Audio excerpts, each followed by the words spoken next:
Hello everyone, again your most welcome on this channel. पिछले video में यानी trigonometry class start किए थे और ट्रिग्नोमेट्री का 5 क्वेश्चन लगभग खत्म हो चुका था। तो आज हम उसी चैप्टर का क्वेश्चन नंबर 6 देखेंगे। तो बिना टाइम वेस्ट किए बोर्ड पे चलते हैं। बोर्ड पे मेरा क्वेश्चन दिया हुआ है, चैप्टर 8.1 का क्वेश्चन नंबर 6 दिया हुआ है। तो देखते हैं क्या कर रहा है क्वेश्चन नंबर 6। जैसा कि आप देख पा रहे हैं, क्या if angle A and angle B are acute angles such that cos A equal to cos B, then show that angle A equal to angle B। यही है। और हिंदी मीडियम के लिए एक बार हिंदी में बताते हैं। क्या है, अगर कोण A और कोण B न्यून कोण हो और क्या हो, हाँ एक मिनट, कोण A और कोण B इस प्रकार न्यून कोण हो जो कि cos A इक्वल टू क्या हो जाए, cos B हो जाए। ऐसा हिंदी में क्वेश्चन होगा, देखिएगा एनसीईआरटी बुक में। तो हमको क्या प्रूव करना है, यानी क्या साबित करना है, एंगल ए यानी कोण ए इक्वल टू कोण बी, ऐसा ही करना है। क्वेश्चन तो यही बोल रहा है। तो चलिए स्टार्ट करते हैं। देखिए प्रूफ वाला क्वेश्चन में जिसमें भी हमको प्रूफ करने बोले या साबित करने बोले, उसमें जो चीज दिया हुआ रहता है उससे चलते हैं, ठीक है। तो इसमें मेरा क्या दिया हुआ है, पहली बात तो दिया हुआ है angle A and angle B क्या है, एक्यूट एंगल है। इससे चल नहीं सकते हैं, उससे आगे बढ़ते हैं। क्या इस प्रकार है, यानी such that cos A equal to क्या है, cos B, ये भी दिया हुआ है। तो हम क्या करते हैं, यहां से चलते हैं। तो मेरा क्या गिवन है, क्या दिया हुआ है मेरा, cos A equal to cos B, ऐसा ही दिया हुआ है। अब देखिए, ये तो दिया हुआ था हमने। अब इस पे फिगर बनाते हैं। यहाँ पे दिया हुआ है एंगल एंड एंगल क्या है, एक्यूट एंगल है। तो ए बी सी एक ट्रायंगल बनेगा। ए बी आया तो अगला सी ले लेते हैं। तो ए बी सी ट्रायंगल बनेगा। तो सी मेरा क्या 90 डिग्री पे जाएगा क्या, ऐसा ट्रायंगल बनेगा क्या, ध्यान देते हैं। सी 90 डिग्री होगा, ठीक है। यहाँ ए और बी इसलिए नहीं दिए ताकि ए और बी मेरा क्या एक्यूट एंगल है। अब एक्यूट एंगल पता ही होगा आप लोग को। एक्यूट एंगल क्यों कहते हैं, जिसका मेजर क्या हो, जिस एंगल का मेजर कितना होना चाहिए, 90 डिग्री से कम होना चाहिए। तो यहाँ पे अगर हम बी रखते हैं या ए रखते हैं, तो ये तो मेरा इसमें 90 डिग्री होता है। तो 90 डिग्री से तुमको कम रखना है। तो 90 डिग्री से कम के लिए हमको क्या यहाँ और यहाँ रखना पड़ेगा। तो यहाँ ए रख देते हैं, यहाँ बी रख देते हैं। फिगर में किसी कोई दिक्कत तो नहीं होना चाहिए। अब देखिए, यहाँ पे पहला क्या है, cos A, यानी यहाँ पे थीटा किसको लिया गया है, A को। तो यहाँ पे अगर देखा जाए, ये हुआ थीटा क्या, cos A, थीटा ये हो जाएगा। अब इसके हिसाब से cos थीटा का फॉर्मूला क्या होता है, b बाय h होता है क्या, b बाय h। तो यहाँ पे देखें मेरा थीटा A है, तो इसके जस्ट सामने वाला क्या साइड क्या आ जाएगा मेरा, परपेंडिकुलर। और ये तो मेरा हाइपोटेन्यूज फिक्स रहेगा क्या, ये तो फिक्स रहेगा।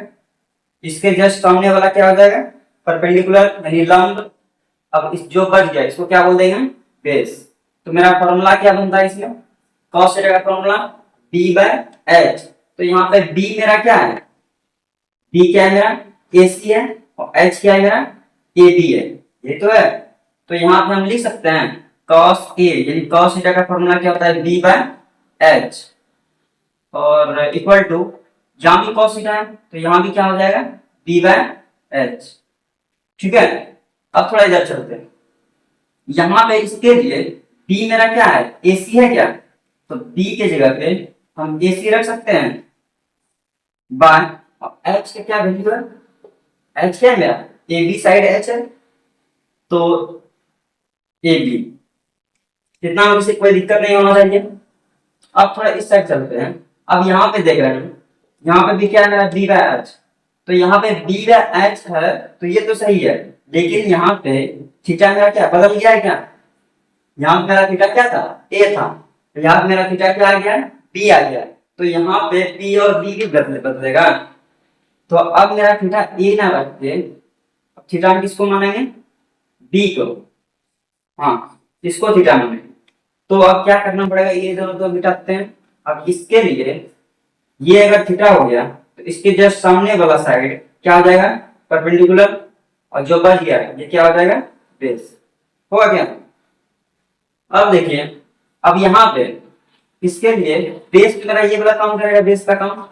तो देखिए बी के जगह हम बीसी रख सकते हैं क्या, यहाँ पे बीसी, और एच तो मेरा फिक्स है, एच फिक्स है, तो इसके लिए क्या रखते हैं हम, ए बी। यहां तक कोई दिक्कत नहीं होना चाहिए। तो यहां अगर हो गया तो बन गया लगभग सवाल। अब एक थ्योरम लगता है, बस हो गया। अब देखिए ये दोनों, देखिए ए बी और ए बी नीचे है, ये दोनों कैंसिल हो जाएगा। अब इसको लग रहा है कैसे कैंसिल होगा, याद ध्यान नहीं रखना है, ऐसे प्रैक्टिस कीजिएगा, धीरे धीरे पता चल जाएगा। नीचे नीचे बैंड रहता है, कैंसिल होता है यानी कटता है, डिवाइड होता है, और ऊपर ऊपर रहता है जो वो कटता है यानी डिवाइड होता है।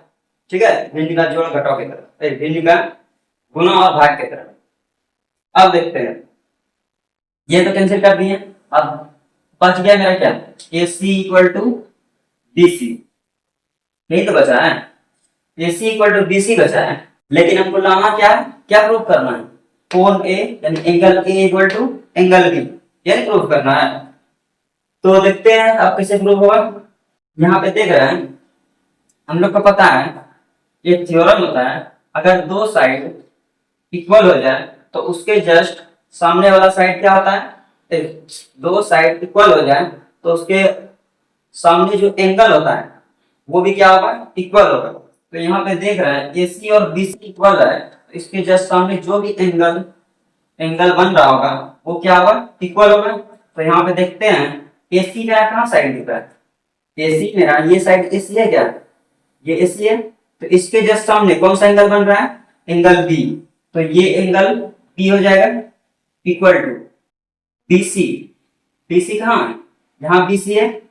अब इसके जस्ट सामने कौन सा एंगल बन रहा है, ए, तो एंगल ए। तो angle B equal to angle A आ गया क्या। अब देखिए इसी को, ये तो हो गया, इसको जस्ट सीधा लिख देते हैं, angle A equal to angle B. ये तो प्रूफ करना था, आ गया तुम्हें क्या।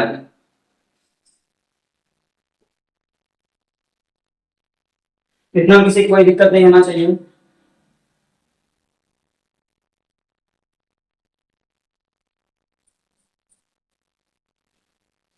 तो चलिए ये क्वेश्चन समाप्त होता है।